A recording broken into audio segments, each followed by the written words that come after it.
네, 언론 어때 노지민 미디어오늘 기자 모셨고요. 어서 오세요. 안녕하세요. 그리고 지난주부터 새로 합류한 박성태 사람과 사회연구소 연구실장 모셨습니다. 어서 오세요. 안녕하세요. 우리 박성태 실장 어떻게 지난주가 첫 방송이었는데 하실만 하셨습니까? 어때였어요? 좀 긴장은 됐지만 네. 김종배 앵커님이랑 하니까 또 네. 노지민 기자랑 하니까 네. 할만했고요. 뭐, 분장을 안 하고 하니까 가족과 친척, 지인 빼고는 잘 못 알아보겠다. 분장 안 하니까 좋지 않아요? 편하지요. 그러니까. 사실 오늘 그래도 약간은 하고 왔습니다 집에서. 아 그래요? 네, 아내한테 좀 해달라고 그래서. 저는 이제 그 옛날 가끔 이제 그 TV 나갈 때 막 분장을 하면 막 가려워가지고 계속 이제 하면 막 긁고 이랬는데 네. 얼굴이 너무 무거워지더라고. 노지민 기자는 어떻게 합의 어땠던 것 같습니까? 새 짝꿍에 대해서 한번 평을 해주신다면. 저는 새해를 맞아서 아주 산뜻했던 것 같습니다. 산뜻했어요? 그럼요. 오, 제가 뭔가 좀 많이 쳐다보고 있었기 때문에. 예. 왜 영혼이 약간 좀 덜 담긴 것 같지 않아요? 그렇게 영혼을 찾기 시작하면은 이제 네. 오늘 전쟁인가요? 그거 좋다. 알겠습니다. 방금 굉장히 영혼이 있어 보이셨습니다. 뭔가 갑자기 전투 무도니까 뭔가 어울린다. 그냥 저보고는 하지 마세요. 헬마우스가 없어졌으니까 헬지민으로. 무서워. 왜 이러세요?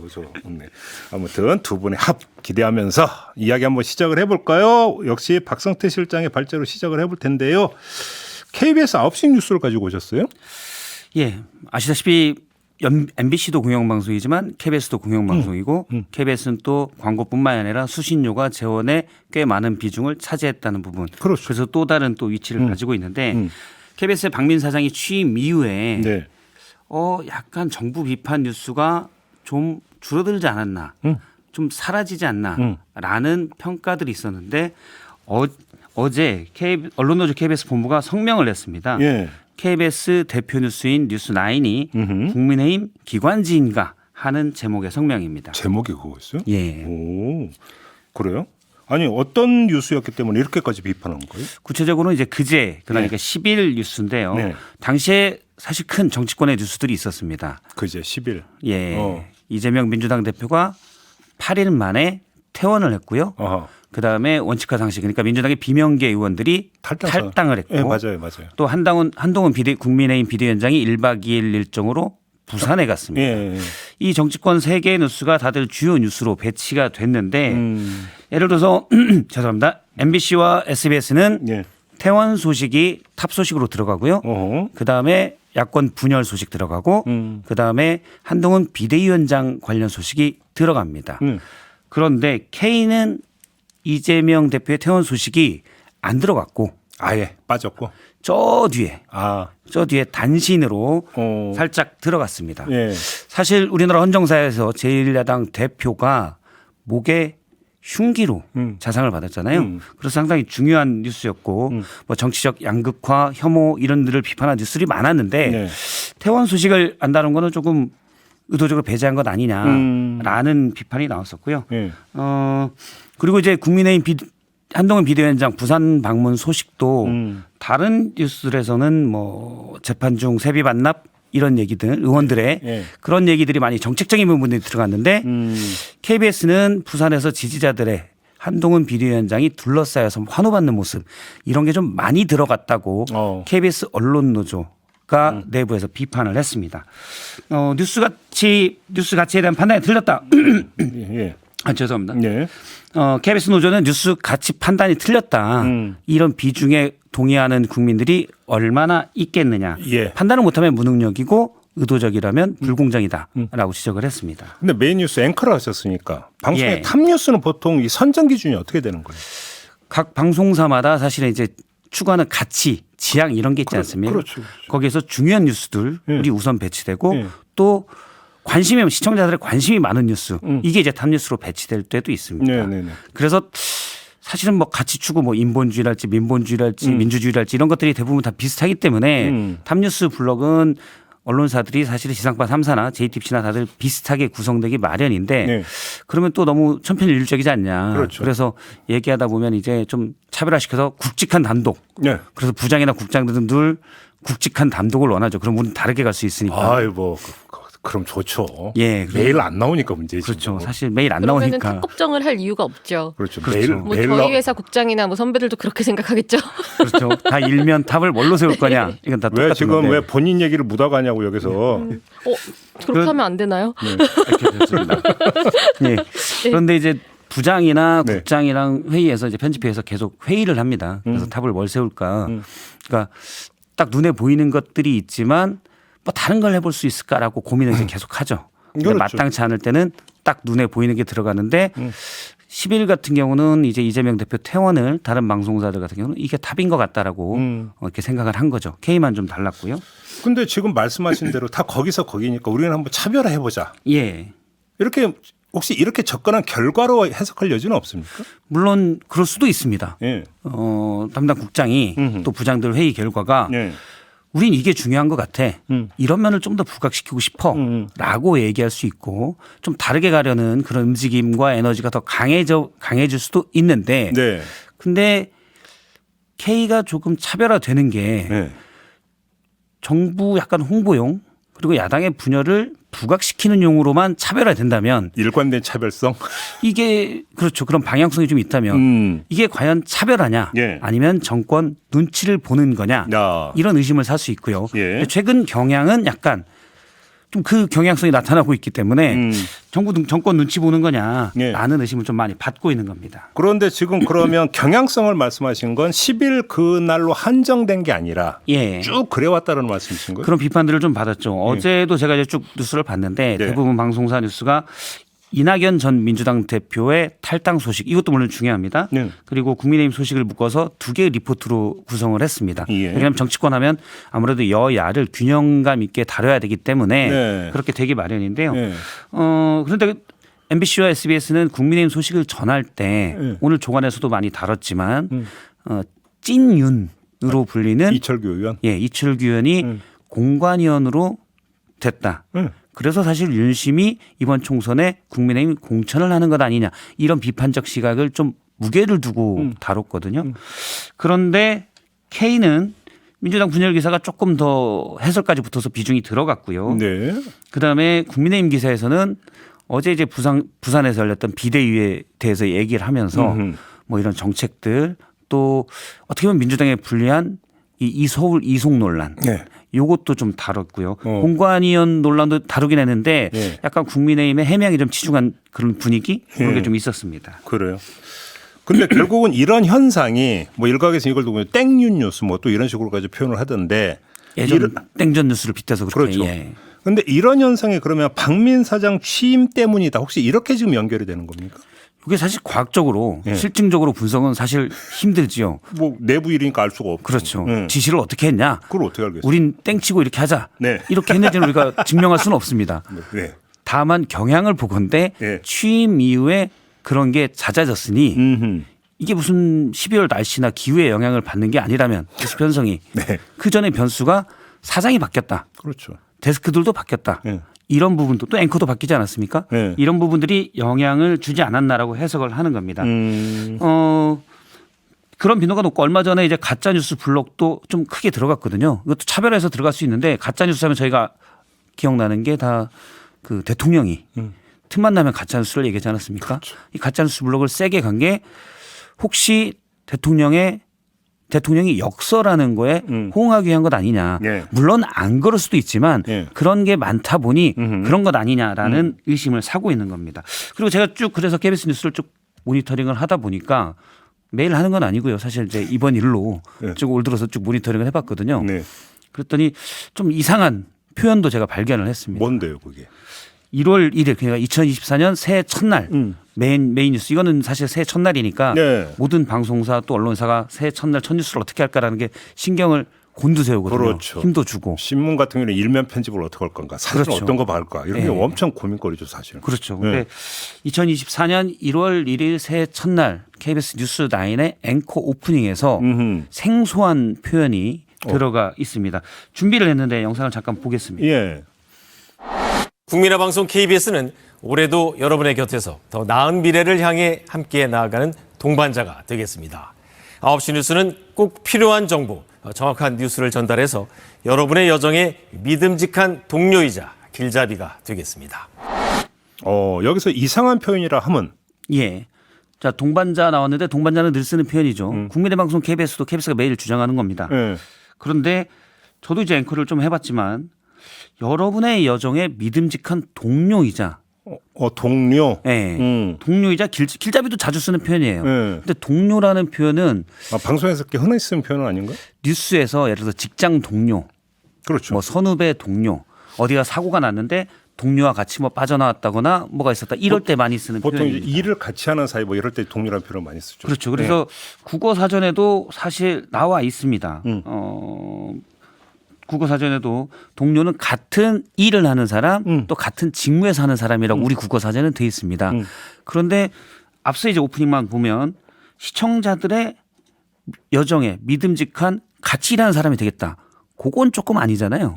네, 그래서 우리가 이전에 쓰던 관례적으로 이해하던 동료의 뉘앙스랑 좀 다르게 동료가 사용됐는데 사실 최근에 동료가 많이 나온 게 배경이 하나 있지 않습니까? 한동훈 비대위원장, 그렇죠. 동료 시민. 동료 시민 여러분이라는 예, 예. 표현을 써서 아, 예, 그래서 이제 동료 시민이 과연 어떤 표현이냐 많은 신문에서 분석도 하고요. 지금도 한동훈 비대위원장이 계속 밀고 있는데 동료가 제가 50 넘게 살았지만 처음으로 각광받은 게 이제 한동훈 비대위원장 이유거든요. 그런데 KBS 새 첫 뉴스에 동료가 되겠다. 이거는 혹시 호응한 거 아니냐. 네. 물론 그냥 썼을 수도 있어요. 그리고 네. 그냥 발음이 잘못 나왔을 수도 있고 동반자 하려다가 그럴 수도 있는데 네. 의심을 사기엔 좀 충분하죠. 그러니까 이게 KBS가 아무래도 경향성을 언급을 하다 보면 공영방송이기도 하고 그렇기 때문에 이제 시청자, 국민에게 굉장히 복무하는 듯한 멘트를 할 때가 많단 말이죠. 예. 그런데 동료라는 표현을 썼다. 이건 굉장히 이례적인 거고 그러니까 바로 저희가 얘기하면서 느낀 것뿐만이 아니라 댓글창에도 우웅우웅님이 너는 내 동료가 되어라. 이게 요즘에 굉장히 많이 돌고 있는 표현이거든요. 예. 이게? 네, 동료 시민이라는 표현이 이렇게 좀 이슈화가 되면서 그러면 시민 네. 입장에서 너는 이게 그 유명한 대사여가지고 그래서 이게 짤처럼 많이 돌기도 하고 이런 상황인데 9시 뉴스 앵커가 이런 말을 썼다. 이건 굉장히 하나하나 단어마다 의미를 함축적으로 본인 나름대로 넣었을 것이고 그리고 지금 이 박장범 앵커 같은 경우에는 이제 뉴스 앵커 맞자마자 처음에 했던 앵커 멘트가 어떤 거였냐면 공영방송의 정체성을 흔들었던 정파성 논란을 극복하고 또 앞으로 공영방송을 최우선 가치로 하는 뉴스 프로그램을 방송하겠다. 그리고 뭐 정확하고 편견 없는 뉴스를 전달하는 걸 가장 중요한 책무로 규정하겠다. 원론적이기는 한데 네. 여기서 이 정파성의 문제가 나온 게 지금 KBS를 향해서 정파성 지적을 하고 있는 세력은 사실 한쪽이잖아요. 그런 상황에서 이 단어를 9시 뉴스 앵커가 썼다. 이런 전례가 이미 있기 때문에 이번에 또 이런 신년 멘트 같은 것들이 더 주목을 받고 해석이 되는 거죠. 우리 지금 또 제일 쓰니 금방 찾아내네. 너는 내 동료가 되어라가 이게 만화 원피스 대사입니까? 네. 저 원피스 많이 봤는데. 저 투피스만. 저는 저희 집 애들하고 원피스 애니메이션 엄청 봤거든요. 쌍디 뭐 조로 이런 거 나오고. 이거는 이 짤 같은 걸로 굉장히 많이 돌고 있는 그래요? 내용입니다. 네. 여기서 나온 말이구나 이게. 알겠습니다. 하여간 시대 따라가기 너무 힘들어. 그저 특히 신조 이런 거 좋은 동료가 되면 됩니다. 너무 힘들어. 아무튼 뭔지는 이제 대충 알겠고 KBS 내부 분위기는 좀 어떤 것 같아요? 제가 어제 그래서 좀 물어봤는데요. 네. 이제 미디어오늘에서 쓴 네. 이 KBS 노조 성명 기사가 나오기 전에 좀 물어봤는데 불만들이 좀 있는데 네. 적극적으로 표출하는 분위기는 아니다. 왜냐하면 뭐 노지민 기자가 아주 잘 아시겠지만 지금 KBS도 일부 기자들을 시청료 징수센터에 보내겠다. 그 얘기가 있어요? 예, 내부적으로는 그게 뭐 확정된지 모르지만 내부적으로는 보낸다고 하더라라고 하면서 되게 긴장을 하고 있습니다. 지금 KBS에서 수신료 인력이 많이 필요해진 상황이잖아요. 그래서 이게 한번 공모를 했는데 아무래도 이 공모를 통해서 인력이 다 충원될 거라고 예상하는 사람은 제가 알기로는 거의 없었고 그렇다 보니까 이제 각 부서별로 할당량이 나왔어요? 할당량이 나오게 된 거예요. 근데 이게 원래는 이제 경영이나 뭐 이쪽 직군에 보통 가셨던 분들이 있는데 행정이나 이게 직류가 다르기 때문에 네. 그런데 이제 각각 직군별로 몇 명을 할당을 할지 그거를 결정해서 이제 공지를 내린 상황이고 네. 이제 15일쯤에 인사가 날 수 있다고 하는데 네. 이게 다른 직류로 가려면은 당사자 동의가 있어야 되거든요. 음. 그렇기 때문에 이제 개별적으로 접촉을 하고 있다. 이런 상황이죠.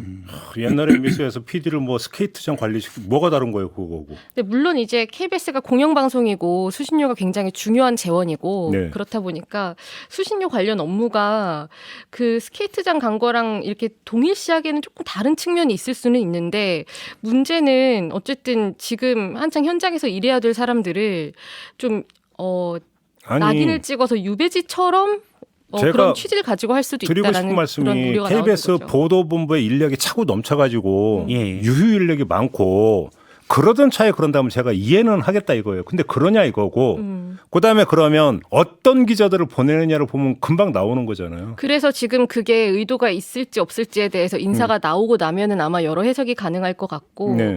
그리고 지금 이게 인원을 보면은 방송기술 16명, 프로듀서 15명, 기자 11명 뭐 요 정도로 배분을 해놨는데 기획행정은 11명이고 일반행정이 10명이거든요. 그러니까 오히려 그 취재 제작 뭐 이렇게 방송 제작 일선에 있어야 되는 현장의 분들이 더 많이 할당이 된 거예요. 근데 할당량 보니까 시청률 징수 업무에 그렇게 많은 사람이 필요한 거예요? 이제 아무래도 분리징수하게 되면서 뭐 여러 가지 뭐 민원 대응이라거나 뭐 이런 것들을 좀 할 인력이 필요해진 상황이긴 한데요. 한마디로 예. 얘기하면 분위기가 이런 것 같네요. 일할 맛 별로 안 나고 일할 맛 안 나다 보니까 굳이 내가 그 뭐 또 항의하고 뭐 싫다.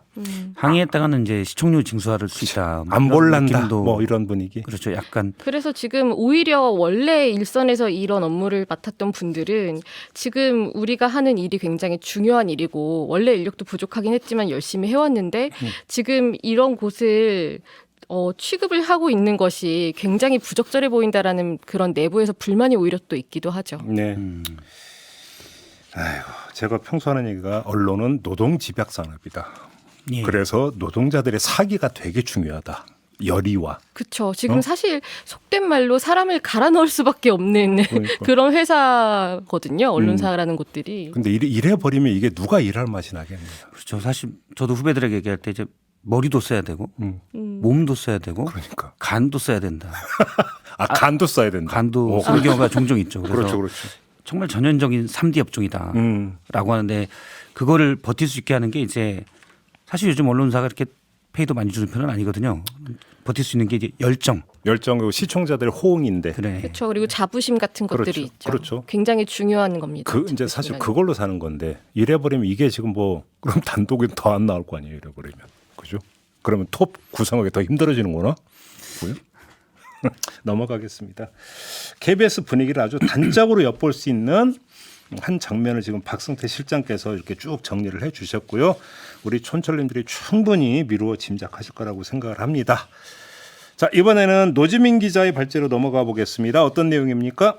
네, 그 요즘 핫한 곳 중에 하나죠. 그 방송통신심의위원회. 이 핫하다는 게 긍정적인 의미에서 핫한 건 아니고 야, 이 항상- XX야 뭐 이것까지 나왔죠. 그렇죠. 이제 지금 방심위원장이 본인 관련된 주변 인물들의 민원 때문에 민원 사주 의혹을 받고 있는데 이제 이런 문제를 지적하던 야권 추천위원 중에서 이 위원장에게 네가 위원장이냐 이러면서 XX라는 그런 EXX. 욕설을 하게 되면서 좀 논란이 있었고 그러니까. 결국 이제 오늘 오전에 조금 있으면 10시에 이 여권 추천위원들이 회의 소집을 요구를 해서 회의가 열리기로 했거든요. 방송통신심의위원회. 네. 여기에 이제 안건이 폭력행위, 욕설모욕, 심의 업무 방해와 비밀유지 의무 위반 등 범법행위 대응에 관한 건입니다. 지금 여기에서 이 폭력행위와 욕설모욕이 방금 말씀드린 그 위원, 옥시찬 위원에 대한 이야기일 거고 예. 그리고 이제 심의 업무 방해와 비밀유지 의무 같은 경우는 김유진 의원이라고 지금 야권 추천위원이 3명이 있거든요. 그중에 이제 2명에 대한 건이 올라온 거예요. 여기서 이제 회의 관련해서 뭐 방해와 심의 업무 방해와 비밀유지 의무라는 건 그 지난 8일에 지난 3일에 회의가 있었는데 그때 류일임 위원장에 대해서 이제 청부 민원이나 민원 사주 의혹에 관련된 안건들이 3가지가 올라갔어요.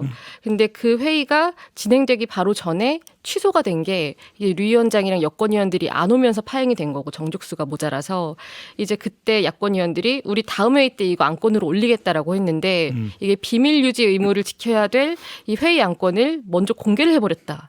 그리고 회의를 하는 도중에 자꾸 이것과 관련 없는 본 안건과 관련 없는 류 위원장의 민원에 대한 이런 이야기들을 하면서 심의 업무를 방해했다. 뭐 이렇게 요약이 되거든요. 어쨌든 이렇게 두 위원에 대해서 아마 오늘 해촉이 될 것이다. 해촉을 한다고요? 네, 이런 전망이 나오고 있습니다. 오, 해촉을 한단 말이에요? 그러면 여권 위원들만으로 방심이 꾸려간다고요? 지금 4대 3으로 돼 있거든요. 네. 원래 9명으로 구성이 되고 방심위 같은 경우는 네. 그리고 그 6대 3 정도로 이렇게 구성이 되는 관행이 있었는데 네. 여기는 아예 추천권이 명시가 돼 있습니다. 뭐 대통령 추천 3명 이렇게 해서 뭐 여야가 추천을 하고 뭐 이런 구조인데 지금 4대 3에서 만약에 2명이 해촉되게 되면은 4대 1이 되는 거죠. 예. 그런데 여기서 끝나지 않을 수도 있다. 왜냐하면 옥시창 김유진 의원 같은 경우는 전임 대통령이 추천한 몫이거든요. 보통 정권이 바뀌면 서로 원래 여당이 추천하던 거 지금 여당이 하겠다. 아니다. 우리가 하겠다. 이렇게 서로 다투는데 그럼 윤석열 대통령이 네, 추천할 수 있다? 윤석열 대통령이 추천을 할 수도 있다. 그렇게 되면 이제 6대 1이 되는 거죠. 헐. 네, 이럴 가능성까지 거론이 되고 있는데 네. 사실 이렇게까지 운영이 된 적은 없지만 워낙에 지금 설마 일어나겠어 싶은 일들이 많이 일어나고 있기 때문에 네. 뭐 가능할 수도 있다. 뭐 이런 해석들도 나오고 있습니다. 전망들도 나옵니다. 저도 방심위의 출석 대상으로 한번 가봤거든요. 예. 제가 잘 방어하긴 했지만 출석 대상으로 한번 가봤는데 야 여기는 설득이 아니구나. 서로 이제 여권 추천 말씀하신 양권 추천 위원들끼리 네. 아예 뭐 논쟁도 별로 없고 이제 무시. 결국은 이제 숫자가 많은 여권이 원하는 대로 가버리기 때문에 그런 단계더라고요. 아예 뭐 논의되는 거는 아닌 그렇죠. 예 그런 것들이 누적된 결과가 아닌가 이렇게 싶습니다. 그래서 지금 옥시천 의원 같은 경우는 이제 본인 잘못을 인정한다는 입장문을 어제 내면서 네. 류 위원장도 사퇴해야 된다 이렇게 요구를 하고 있는 상황이고 그리고 지금 사실 욕설 같은 경우는 명백히 잘못을 했고 거기에 대한 책임을 물어야 하는 상황인 것도 맞는데 네. 지금 위원장에 대해서만큼은 그렇게 엄중한 잣대가 적용이 되지 않고 있는 거잖아요. 뭐 그러니까 너무 비교되는 거 아니에요? 네, 그렇죠. 게다가 지금 그 위원장 같은 경우에는 방심위를 사유화하고 있다 이런 지적이 있기도 했는데 그게 위원장 개인 명의의 자료 같은 것들을 본인이 직접적으로 관련된 의혹에 대해서 방심위가 보도자료로 내고 있는 것들이 이번에도 또 반복되고 있고 본인을 향한 이런 욕설을 테러로 규정하면서 네. 엄중하게 처분을 하겠다라고 하면서 지적을 했고요. 예. 그리고 이제 비밀유지 의무 같은 경우는 이게 왜 해당이 되는지 굉장히 의아해서 저도 관련된 조항들을 찾아봤는데 보통 이제 비밀유지라 할 것은 민원에 관한 정보 같은 것들을 공개를 해서는 안 된다거나 직무상 알게 된 정보를 직무와 관련 없는 곳에 사용을 한다거나 뭐 이런 정도들이 문제가 돼서 적용이 되는 사안인 거잖아요. 네. 그런데 지금 안건이 이미 회의되기 전에 홈페이지에 다 공지가 되어 있었고 여권 의원들이 안 와서 파행이 됐으니 다음에 올리겠다라고 하는 게 과연 적용될 수 있을 것인가? 예. 제가 모르는 무언가가 있을까? 뭐 이런 궁금증이 좀 있기는 한데 좀 이것과 관련해서 또 한 가지 최근에 비교되는 사례가 있었거든요. 예. 이게 그 지난해 12월에 JTBC 김건희 여사 명품백 수수 의혹 보도한 일이 있었는데 이게 방심위 신속심의 대상에 올랐다는 세계일보 단독 보도가 있었어요. 네. 그런데 이게 야권 의원들이 이게 접수된지도 몰랐는데 어떻게 안건이 될 수 있느냐라고 문제를 지적한 일이 있었고 지금 류 위원장 같은 경우는 항상 이 방심위 관련된 사안에 굉장히 적극적으로 해명 자료나 입장을 내고 있는데 이 건 같은 경우는 취재 기자가 취재해서 쓴 걸 우리가 어떻게 하란 말이냐라고 하면서 아무 조치도 취하지 않은 일이 있었거든요. 아니 취재 기자는 작물한 겁니까? 누군가 얘기해 줬으니까 그걸 쓴 거지 그걸. 그렇죠. 근데 지금 다른 기사들 같은 경우는 그럼 취재 기자들이 취재를 안 하고 썼을 리는 없잖아요. 그러니까. 네, 이게 취재 기자의 그런 취재 여부를 논하는 것이 아니라 이게 실제로 이 내부에서 뭔가 흘러나가면 안 되는 정보가 나간 건지 아니면 사실관계가 다른지 이걸 기준을 놓고 판단을 해야 되는데 정작 이런 건에 대해서는 그냥 넘어갔는데 전체 회의 안건 공개된 걸 다시 올리겠다고 했을 때 이걸 가지고 해촉 사유가 될 수 있는가 이게 또 하나의 쟁점이 되고 있죠. 그러니까 쉽게 하면 이런 거 아닌가요? 좀 비유가 뭐한지는 모르겠는데 예를 들어서 제가 누군가를 향해서 당신이 지금 이거 크게 잘못한 거 아닙니까? 지금까지 진실을 말하세요 그랬더니 그건 말을 안 하고 너 평소 이런 짓 했지. 그러니까 징계할게. 이거 딱 이거 아닌가요? 그러니까? 그렇게 보일 수 있는 게 너무 많은 거죠. 아니 그러니까 민원 사주라고 하는 엄청난 의혹이 터졌으면 그거에 대해서 뭐 일단 본인이 소명을 하고 그다음에 진실 조사가 진행이 되는데 이건 완전히 지금 눈치면서 다른 걸 지금 건드리는 거잖아요. 그렇죠. 다른 걸 건드리는 이유가 이걸 막기 위한 거 이거 예. 세상이 다 아는 거 아닙니까? 말씀하신 대로 민원 사주는 되게 중요한 문제잖아요. 공정성이 침해되는 건데. 그렇죠. 그게 생명인 특히 방심위에서. 예. 근데 이거 해명하라고 하니까 안 할래. 해명이 안 해. 점점 데시벨이 올라가다 욕이 나왔어요. 욕했어 나가. 예. 지금 요거거든요. 예. 예, 물론 욕한 것도 잘못이지만 예. 그걸로 해서 이제 중요한 프레임을 가리는 거는 문제가 있다고 봅니다. 사실 이런 상황이면은 방심위원장이 입장문을 낸다고 하면 이런 사태에 대해서 위원장으로서 굉장히 송구하다라고 사과를 하면서 거기에 상응하는 책임을 같이 지고 가겠다라고 하는 게 저희가 합리적으로 예상을 할 수 있는 행보인데 굉장히 다른 방향인 거고 그리고 이번에 제가 좀 뭐 흥미로웠던 포인트가 하나가 있었던 거는 보통 이제 공식 보도 자료로 나가거나 뭐 어떤 그 공공기관의 제공이라고 하면서 나오는 자료들은 사실 이 뒷얘기 같은 것들이랑 관련된 것보다는 진짜 그냥 뭐 아무런 가치 판단 같은 것들을 잘 하지 않는 그런 뭐 안건 자료나 뭐 이런 것들이거든요. 그런데 이번에 그 욕설 논란 관련해서 보도 나온 것들을 보니까 방심위 제공 사진이 하나가 있는데 그 회의장에 이 서류 같은 것들이 엄청나게 흩어져 있는 장면이었어요. 그러니까 이 욕설 테러라고 규정한 그런 일이 있었던 자리에 옥시찬 의원이 집어 던졌다라고 하는 그런 서류가 놓인 그 회의장 모습을 방심위 제공이라고 하면서 제공을 했더라고요. 뭐 당연히 더 잘 아시겠지만 보통 출입처에서 이렇게 자료를 제공을 하지는 않잖아요. 그래서 이걸 보고 굉장히 의아해서 딱 매체를 보니까 세계일보 같은 경우에 2건을 썼던데 공교롭게도 앞서서 그 김건희 여사 명품백 수수 관련해서 신속심이 올랐다라고 했던 그런 기사를 썼던 매체였고 그리고 지금 만약에 야권 의원들이 1명이 되면 문제가 생기는 게 지금 최소한 3명은 돼야지 의안을 제시를 할 수 있거든요. 그런데 지금 그동안 야권 의원들은 인원이 있을 때 회의 안건을 올려놓고 회의를 진행하지 못했다면 이제는 아예 회의 안건도 올리지 못하는 상황이 될 수 있는 거예요. 근데 제가 하나 여쭤보고 싶은 게 그 방송계나 이런 데서 그래서 해충계가 지금 나온 거잖아요. 네. 그럼 차라리 그냥 여권 위원들만으로 구성해서 그냥 해라. 혹시 이런 얘기 안 나오나요? 그런 얘기가 나오지는 않죠. 그런 얘기가 네. 왜 그러냐면 민원 사주 의혹이라고 하는 것의 핵심은 공정성이 생명인 방심위원회 심의에 문제가 있다라는 거잖아요. 예. 네. 그래서 어떤 중요한 것은 심의 결과에 대한 권위가 되게 중요한 건데 그렇죠. 문제는 심의 결과에 대한 권위는 둘째치고 오히려 거기에 끊임없는 지금 논란이 되고 있는 거라고 한다면 그래서 최근에 굉장히 많이 나오는 게 방심위를 심의해야 된다라는 표현이거든요. 그러니까요. 그러니까 오히려 그것이 야당 위원들도 참석한 상태에서 이루어진 결과이기 때문에 절차적 정당성에 아무 문제가 없다. 방심에서 당연히 이렇게 나오지 않겠습니까? 이제 그런 점에서 한번 여쭤보는 거거든요. 그런데 그러려면은 지금까지 어느 정도 권위가 인정을 받았어야 될 텐데 네. 이미 내부에서도 위원장은 탄핵된 상태나 마찬가지다 이런 지적이 나오고 있고 뭐 방심위에 돌아가고 있는 상황은 파행이다라는 표현이 굉장히 많이 나오고 있기 때문에 네. 지금 뭐 야권 위원들이 들러리가 되어서 권위를 실어주고 있다라고 평가할 수준을 이미 넘어선 것 같아요. 지금 상황에서 그나저나 보기에는. 그 민원사주 제보자 색출 작업은 계속하고 있답니까? 네, 그렇죠. 그래서 지금 사실 요것만으로도 위원장이 회피를 하거나 사퇴를 해야 된다라는 요구가 나오는데 그게 전혀 먹히지 않는 상황인 거고요. 예. 아니 방심위가 이래버리면 이거 참 나중에 후유증이 엄청 클 텐데. 아니 그래서 예를 들어서 심의 결과 나왔는데 방송사가 인정 못하겠다, 소송 가겠다. 하나둘 계속 이게 늘어난다고 쳐봐요. 이게 방송사는 방송사대로 골머리 앓고 홍역 치르고 방심위는 방심위대로 권위 잃고 어떠한 저기 뭐냐면 그 균형 추리의 역할도 못 해버리고 이게 도대체 방송이 어떻게 가는 건데 이렇게 돼버리면. 방심위가 결정을 하면 방통위가 그걸 기준으로 뭐 방심위 결정은 뭐 가장 큰 게 과징금인데 그렇죠. 뭐 금액은 크지 않아요 사실은. 그런데 그걸 기준으로 방통위가 제어가나 뭐 이런 거. 제어가에서 점수를 많이 깎을 수가 있거든요. 이게 되게 큰 문제입니다. 예. 그러면 이제 몇몇 언론사들은 이제 소송을 걸 수도 있고 그렇게 되는데 이런 것들이 좀 합리적 기준에 의해서 움직여야 되는데 사실 그렇지 않은 경우가 많고요. 네. 앞서 이제 이럴 바에 차라리 야권 추천위원들은 안 나가는 게 낫지 않냐라고 말씀하셨는데 아니 저는 그렇게 주장한 적은 없어요. 네. 그런 얘기가 나오지 않느냐. 얘기가 나오지 물어봤을 않느냐. 뿐이지. 맞아요. 네. 그렇게 들렸을 수도 있을 것 같은데. 뭘 들려?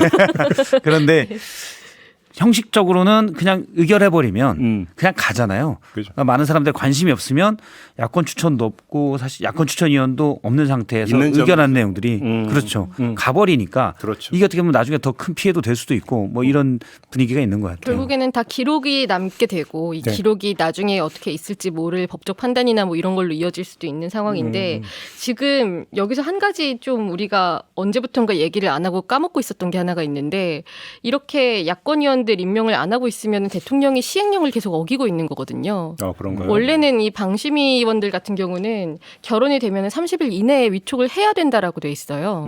그런데 지금 처음에 그 해촉됐던 그 두 분에 대해서 후임자를 추천을 했던 게 지난해 10월 11일인데 30일이 아니라 뭐 거의 90일을 넘기고 있는 상황인 거고 지금 대통령이 해야 될 일을 안 하고 있는 데다가 이거는 시행령 위반이다라는 이야기가 좀 많이 안 나오고 있어서 아쉬운 부분이고요. 그렇네요. 예. 네. 아무튼 이제 그 방송심의위원회 말고 방송통신위원회. 네. 방송통신은 한참 파행이 되고 뭐 최민희 어떤 그 내정자 네. 임명 안 하고 이럴 때 그때 언론주에서 이럴 바에는 그거 해서 뭐 하느냐 이런 얘기가 사실은 나온 바가 있었잖아요. 그래서 약간 이제 논란이 벌어진 부분이 있었는데 어찌 본다면 방송통신위원회 그때 상황보다 지금 방심위 상황이 훨씬 더 심각한 거라고 지금 봐야 되는 거잖아요. 그렇죠. 이런 상황에서. 지금 방심위 같은 경우는 즉각적으로 어떻게 보면은 이 심의가 압박이 될 수 있는 수단이 굉장히 다양하게 이루어질 수 있기 때문에 그렇게 되고 지금 또 총선을 앞두고 있잖아요. 총선 앞두면 선거방송심의위원회가 꾸려지는데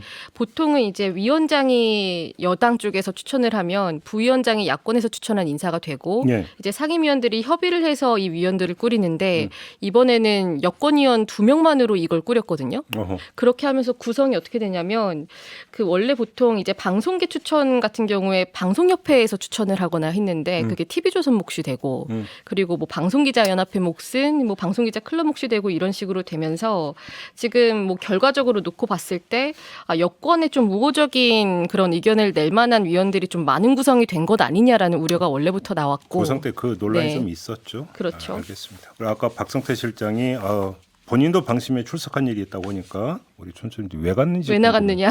왜 나가긴요. 데스크로서 소명하러 나갔지. 일단 오라고 해서 양복 입고 가셨나요? 예, 그렇죠. 네, 양복 보통 입고. 양복 입고 예. 가더라고요. 아, 그럼요. 네. 그래서 사실 이제 제가 예전에 맡았던 프로그램에서 불공정성이 있다라는 뭐 와서 했는데 제가 이제 초까지 다 재서 오. 시간 배분도 똑같고 오, 문제가 전혀 없었다. 오, 받아들여졌어요? 뭐 당연한 사실이니까 받을 오. 수밖에 없죠. 고개를 끄덕거리고 아무 문제가 없이 끝났어요. 방어에 성공했다. 네. 무용담이 되겠습니다. 사실 예, 전혀 문제가 없는 걸 그냥 같이 껴넣었더라고요. 그래서 설명하니까 예, 더 질문을 하면 더 받아치려고 그랬는데 예, 더 질문이 안 나와서 예. 그냥 저는 얌전히 있다 왔습니다. 그러니까. 이건 무용담으로 할 만합니다.